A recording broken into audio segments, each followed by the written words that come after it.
Race one of action here at Knockhill got underway with Evan Belford starting the race from pole position. In the resplendent sunshine, followed by Emmanuel Brinton and Rhys Stevenson down towards the first corner. It's as you were with the front row, and then it became a four-way scrap as these quartet of riders got themselves ahead of the rest of the chasing pack. Sullivan Mounty was on the attack, getting himself ahead of Rhys Stevenson. Stevenson then high-sided in spectacular fashion out of the final corner. And look at this from Dan Goodman, a big high side for him too. He was stricken in the middle of the track. The red flag was brought out. The race was restarted. It was Belford who led from the front with Emmanuel Brinton scything up the inside of Sullivan Mounty for second place. Then Harrison DeSoy, big crash for him on the opening lap. The Microlights Cresswell Racing rider out on the restart. No points for him here this morning. Emmanuel Brinton went up the inside of Evan Belford for the race lead. It was a drag to the line between these two riders to the checkered flag. Emmanuel Brinton eventually being the rider who got there first by 29 thousandths of a second from Belford, and Mounty completing the podium. Well, let's see what is going to happen then. The green flag is about to be waved at the back. The red lights are on. Race 2 of RNG British Talent Cup action is underway. Emmanuel Brinton from pole position leads away, but Evan Belford with the better start, and he drags ahead down towards the first corner. Keep an eye out for Mounty and also Julian Correa on the inside there, but it's Belford with the whole shot, followed by Brinton, followed by Mounty. Then Harley McCabe with a great start up into 4th place. Then comes the Microlights Cresswell Racing bike of Julian Correa. They all filter through the first couple of corners relatively cleanly. It's Belford though with the clear track in front as they come through the chicane and into the middle sector. Yeah, Evan Belford really has got these starts nailed. This is the 3rd start of the weekend, and every time getting a whole shot, really just anticipates well, gets that little Honda off the line cleanly, and as we know from past experience, certainly one of the main men here at Knockhill. Possibly a little bit wide, has left him under attack here from Emmanuel Brinton. Maybe Sullivan Mounty ready to join the party as well. Into the hairpin bend we go. It's now Brinton back out in front. His first victory in the RNG British Talent Cup this morning. Incredible performance from him, given that he has never ridden here at Knockhill. Stuck it second on the grid, took the victory, as now it is Belford who goes in front at the start of lap 2. His first visit and his first victory, very, very impressive. But he's had a good teacher because he's pretty much been following the number 52 all weekend. But now, Evan Belford could do a lot worse than maybe follow Emmanuel Brinton, just to see where he might have a few tricks up his sleeve, maybe some time to begin. But the main man, or the major threat there, is the number 4 Sullivan Mounty, very much in the picture again, followed closely by Harley McCabe. He's in there as well. Slightly wide there for Mounty, might leave him under attack here from Harley McCabe. Let's see what happens as they go through the left-handed kink. Keep an eye out for Ollie Walker just in the background of your shot on board the 48, has moved over to the Vision Track Ducati, Vision Track Honda team for this weekend. Keen to see what he is going to be able to do, because I know that they've made some setup changes to that bike, and I wonder whether that will allow him to run in the group after changing some of the gearing. Belford though back in front at the start of lap 3. Yeah, talking about Ducatis, and it looks like Harley McCabe is on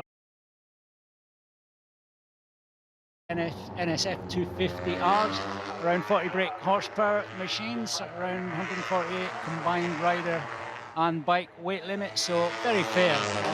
Unless you're a bit of a taller rider like some of them are, you really have to be flexible, get tucked in. Emmanuel Brinton is one of these riders, a little bit tall, but he really gets the very best out of getting his bum back in the seat, getting tucked in, using as much aerodynamic effect as he can. Top 4 have already started to just put a bit of daylight between themselves and Julian Correa. There is Correa just in front of Ollie Walker. Ryan Frost in the mix there as well. Ryan Frost actually now ahead of Ollie Walker. There he is on the number 24, just behind the number 40. Across the timing line we go. Harrison DeSoy making some progress back through the field. He was devastated to end up on the sidelines after what was, by I'm sure his own admission, a bit of a silly mistake on that opening lap. Yeah, easily done. Some interesting lines in the British Talent Cup, especially down through turn 2 as they head down the Duffus dip, and using the paint at the bottom of the hill. I've never seen that line in any class at all, but British Talent Cup guys this weekend seem to favour it. Just keep my eye on Troy Jeffries, the young Scot, a podium finisher here last year, as you mentioned. He did start on the very back of the grid, and he's made up some significant amount of places. He's up to 21st already on this second lap. Ryan Frost looking a bit menacing there behind Julian Correa. Likewise, Emmanuel Brinton, he's late on the brakes. He's one of the taller riders in the field, which does count against him a bit for acceleration. However, to my surprise, when we had the final lap in the first race this morning, he was able to out-drag Evan Belford, who's quite a few inches shorter than he is. Yeah, and that could be down to gearing. There's very little they can change on these bikes. They can alter the front and rear suspension adjustment. They can alter the gearing, and it could well be that you gear your bike for nice hard acceleration out of the hairpin, so you might appear a little bit quick out of there, but it is always a compromise, and there are other parts of the racetrack where you would lose out. But if you're thinking about a last lap manoeuvre into the hairpin and getting a good punch out of there, then low gearing would be the answer. Near enough identical lap times between the top two of Belford and Brinton, separated by just a few thousandths of a second, both in the 54 flats. The quickest man and setting the fastest lap in the race was Sullivan Moundy with a 53.994. We know he is not afraid of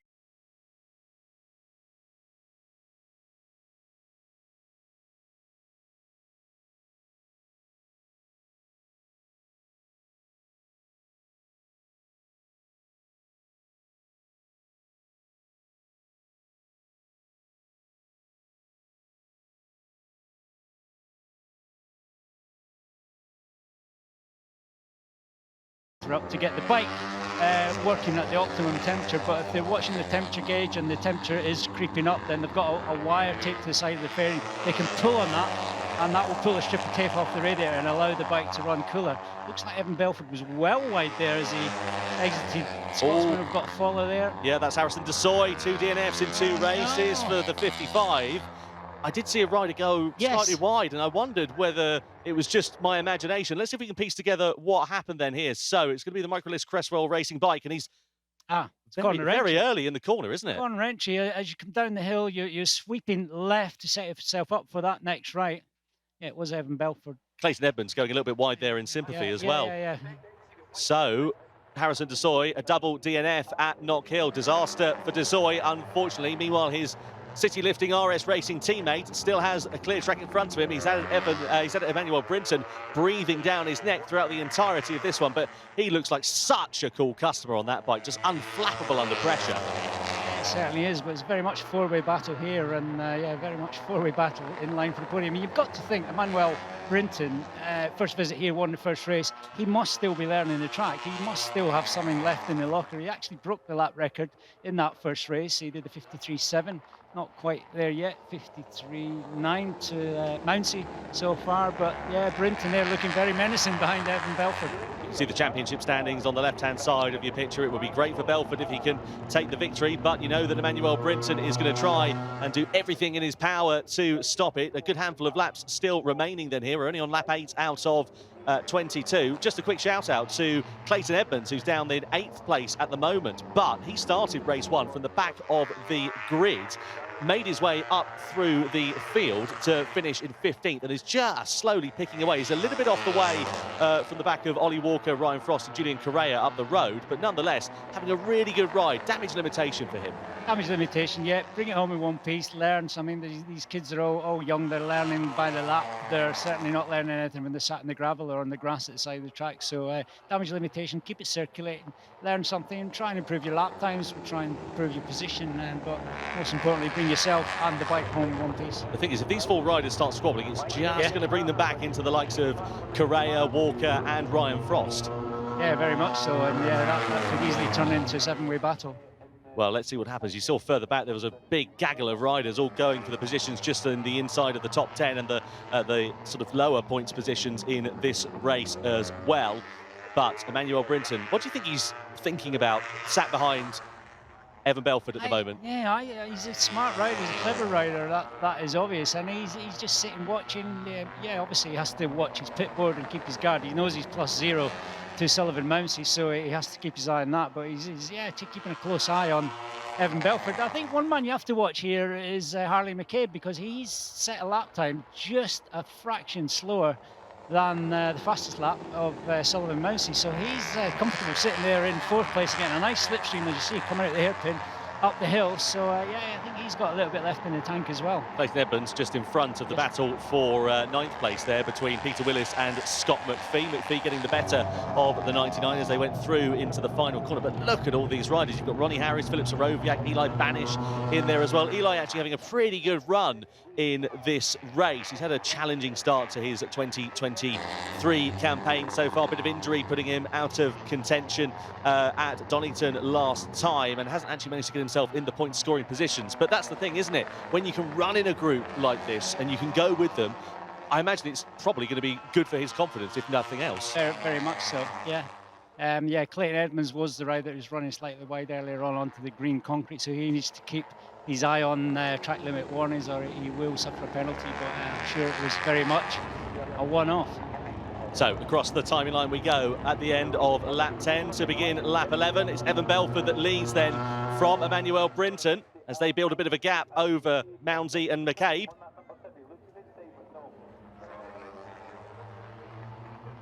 Down in towards the second part of the first sector. Look at the chattering on the front, and these bikes are incredibly stiff. Yeah, I'm absolutely on the limit. The Knockhill surface is very grippy. It changes the cambers, but mostly smooth. But there is a few ripples here and there, and you can see there that the suspension's trying hard to cope. You've got to think that Brinton is thinking a lot like first race. He saved that pass to the last lap into the hairpin. He's very strong on the brakes, but also Evan Belford knows that is the case as well, and I think he might be a little bit more defensive if it came to the same situation. Mounsey and McCabe just dropping back a couple of tenths of a second. A little bit of daylight being put between themselves and Belford and Brinton. Meanwhile, behind there as well, you can just see Julian Correa, Ollie Walker and Brian Frost still relatively within touching distance as we come down in towards the first corner. Nose to tail the top two run.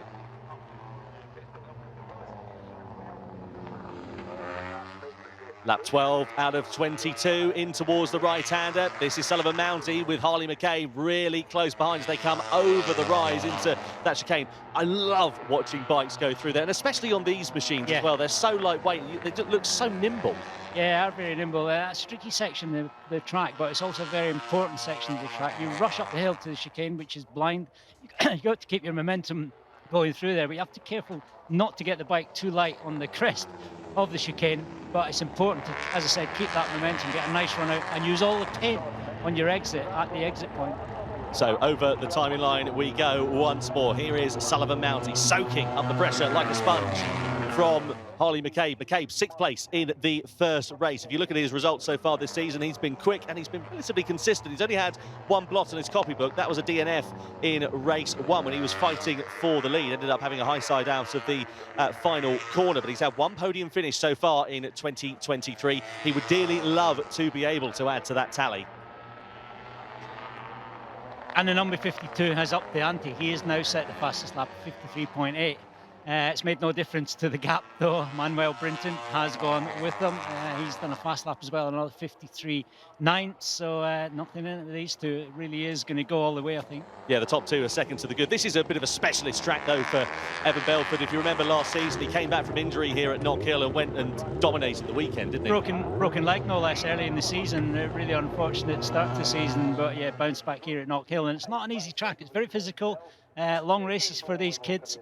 And and technical. So many changes of elevation, so many changes of camber, blind corners. It really does have it all, which in turn teaches you fantastic skills. Just saw a brief look at the battle for 5th. Still Julian Correa with Ollie Walker and Ryan Frost behind. Scott McPhee's made good ground. The local boy up into 8th place now ahead of Clayton Edmonds. So good run for him so far. Just having a look at McPhee's results so far in the 2023 season. Again, he's another rider who had failed to make it into the points until he came to Knockhill this morning. He got himself up with an 8th place finish, and he could be set to equal that here this afternoon. So good run for him, and well, I imagine he's got a good mentor in the form of John McPhee. He knows how to ride a bike, doesn't he? Yeah, and little bikes, yeah. John McPhee, I guess 10 years on 125s and Moto3, so he needs any tips, he is the man. And yeah, being Scott Knockhill expert as well.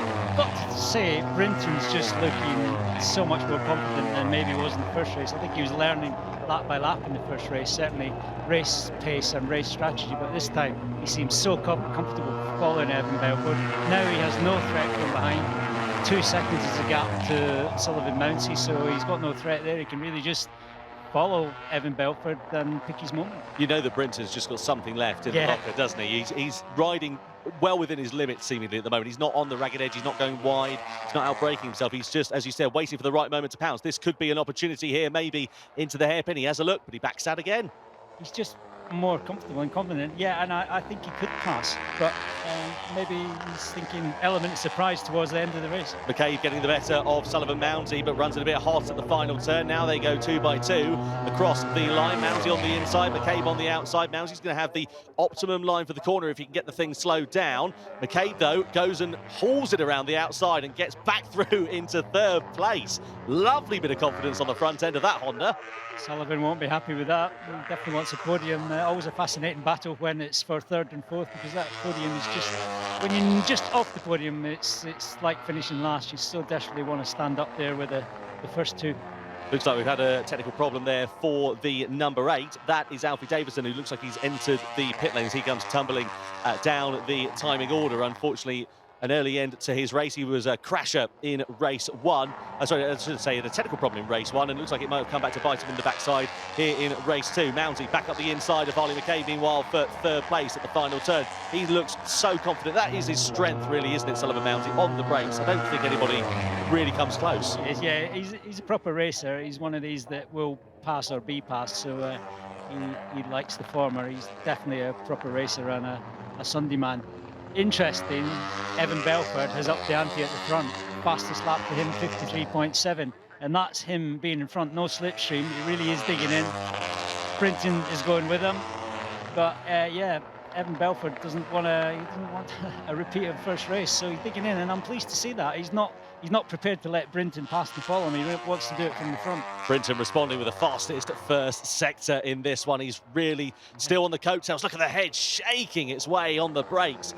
I have to say, watching the bikes coming into that hairpin bend, come back to that in a few moments' time, because look at this, McCabe back up the inside of Mounty, a repeat of what we had a lap or so ago, and now it's going to be, once again, another Mounty moment as he comes across the timing line with the inside line, but McCabe, as we know, was able to haul it around the outside. Can he do the same here on this one? No, Mounty says, I'm not going to let you do that again, and goes back through into 3rd. Harley McCabe needs to keep that right knee tucked in, because every little bit of slipstream, every little bit of aerodynamics helps, and that will be causing a little bit drag up the start-finish short there.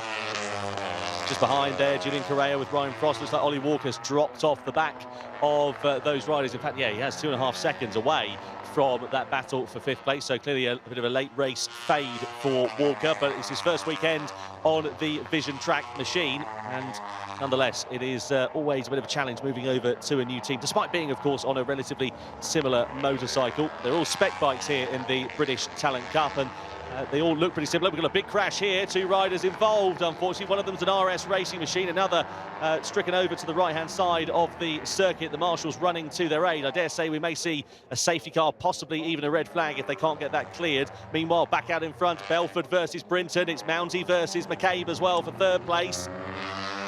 Yeah, it really is nip and tuck. This will go all the way. These guys pushing hard, all about the podium for these 2.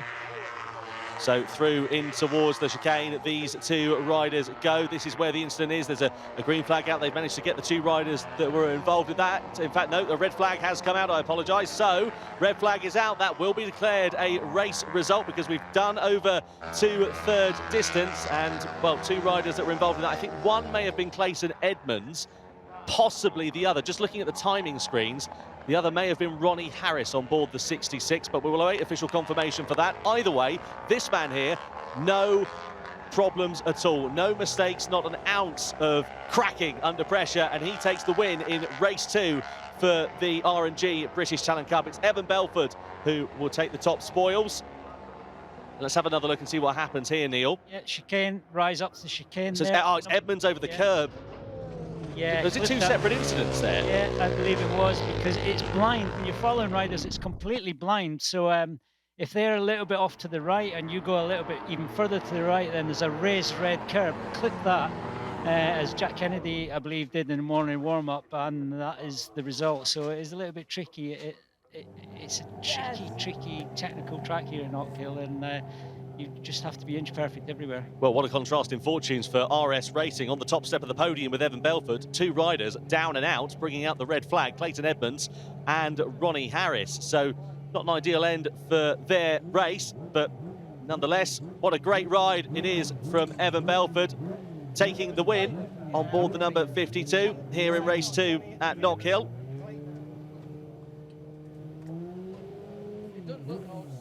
Great ride from Evan Belford. That makes it his second victory of 2022. He won race 2 at Silverstone. And then he, of course, won here this afternoon with race 2 at Knockhill. So give him a bit of confidence going into the latter part of the season, and also will very much help him in terms of his championship challenge. We just had information that Ronnie Harris, the rider that was embedded, shall we say, in the fence, is conscious and talking to the medics, which is great news. Great ride also from Emmanuel Brinton. Yeah. You have to feel a bit sorry for him because obviously no fault of his own. Of course, disappointed, and I know he's confident. He feels like he could have won that race and gone the distance. It hasn't gone the distance. You just have to really accept that and get on with it. Evan Belford did nothing wrong. It was a classy win. He dug in, he went faster. Brinton went with him, and I'm sure Emmanuel had a plan for the closing laps. But that is the thing. When you get past 2/3 distance, you really need to cross the line in front each time if you can. The flag comes out, it will be a result. So maybe he should have made his move a little bit earlier. Yeah, great job there for Emmanuel Brinton. You can see the disappointment in his body language, but nonetheless, good for his championship challenge. Points mean prizes, and it's always a good thing for him to take the checkered flag with a second place finish here for race 2.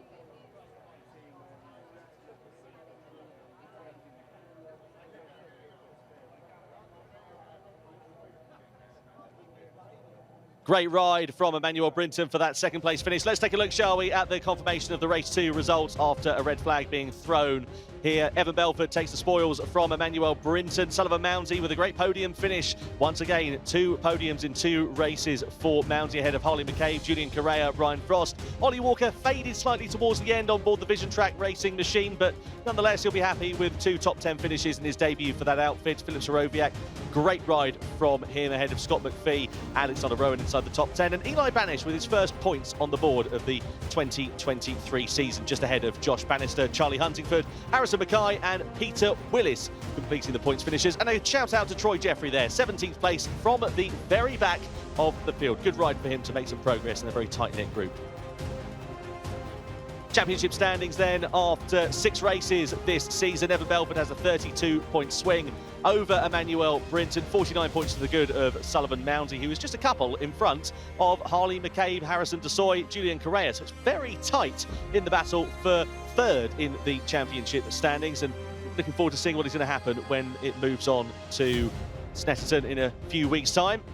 Philip Sorowiak, Harrison Mackay, Josh Bannister inside the top 15 in the order as well. Evan Belford, before this morning, you've never been beaten around here in this BTC class, but you certainly put that right this afternoon. 32-point lead in the championship now. Happy? Yeah, I'm chuffed, really. This weekend has gone not quite as I imagined it. I didn't expect to come here and just be fast straight away with the lap times that I was doing. But yeah, I'm really happy with my result. It's a shame that it got red flagged, as I wanted to see what happened going down to the last couple of laps, see if it got more intense, let's say. But yeah, I'm really happy. Moving forward now, next track coming up, Snetterton, is that a good one for you? It's not my personal favourite, but I do get along with the track. I'm looking forward to just getting some lap times in again and some more bike time, really. Keep working hard and keep winning.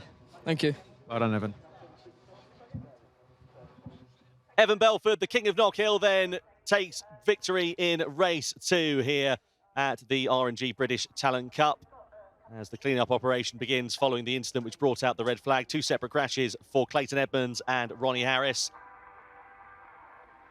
as they will now go off to the med centre just to be checked over. Let's have a look then, shall we, as we get the top 3 riders on to the podium. It's a bit of a walk down from the paddock all the way over to the podium area, but they'll be up there in a few moments' time. Great to see the Scottish fans enjoying the action in the sunshine. Superb atmosphere here this weekend at Knockhill. They love their bikes up in this part of the country, and they love their bike racing in particular, and they've been treated to bumper or wheel to wheel action, whichever you want to call it, here this weekend.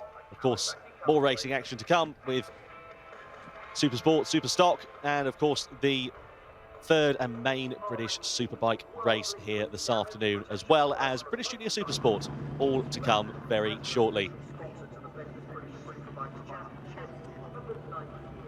The lad there rolling down the hill through the grass. Those are the days. If I did that now, I'd probably knock my back out. But there we are.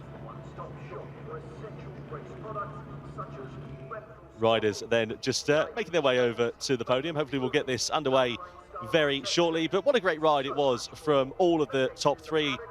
A shame that we didn't get to see the climax of the battle between Brinton and Belford. But nonetheless, really good rides from the two of them. Lots of respect in terms of their racing. And Emmanuel Brinton, you just know, despite the disappointment in the body language that we saw down in Parc Fermé, I think in the grand scheme of things, he'll be relatively pleased with that second place finish. And no surprise, really, he's ridden exceptionally well so far this season.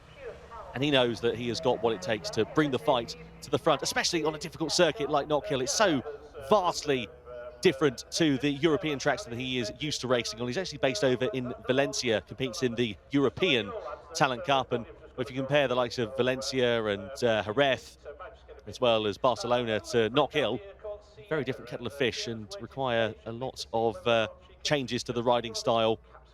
And he has soaked it up with great ease here this weekend. I understand from talking to a colleague of mine in the paddock, there's a bit of mind games going on between Belford and Brinton at the moment. And you just happen to wonder what that might happen to be about, whether that might be a little bit of a factor that comes into play as the championship battle hots up later in the season. But now the riders making their way eventually on to the podium after race two. Sullivan Mounty with a great third place finish. Emmanuel Brinton, second place at the checkered flag. And now here is the winner. He was toppled this morning for the first time at Knockhill, but he bites back with a brilliant win here in race two. It's Belford on top as the trophies are now handed out. There is Sullivan Mounty, some silverware for him. Third this morning, third this afternoon in race two, a double podium finish. Emmanuel Brinton, the win here this morning, a second place trophy this afternoon. And then, of course, the reverse for Belford with P2 in race one. And now the victory in race two. Evan Belford extends his lead in the championship of the British Talent Cup.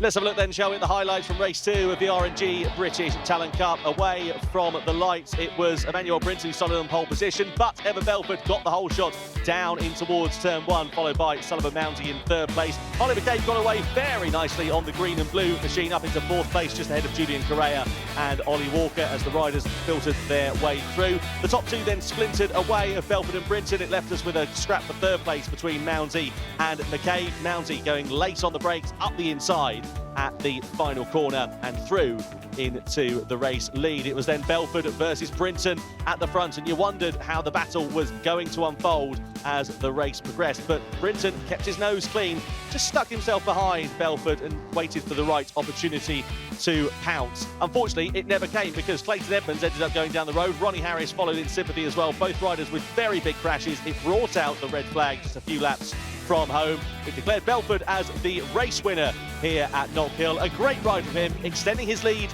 in the championship.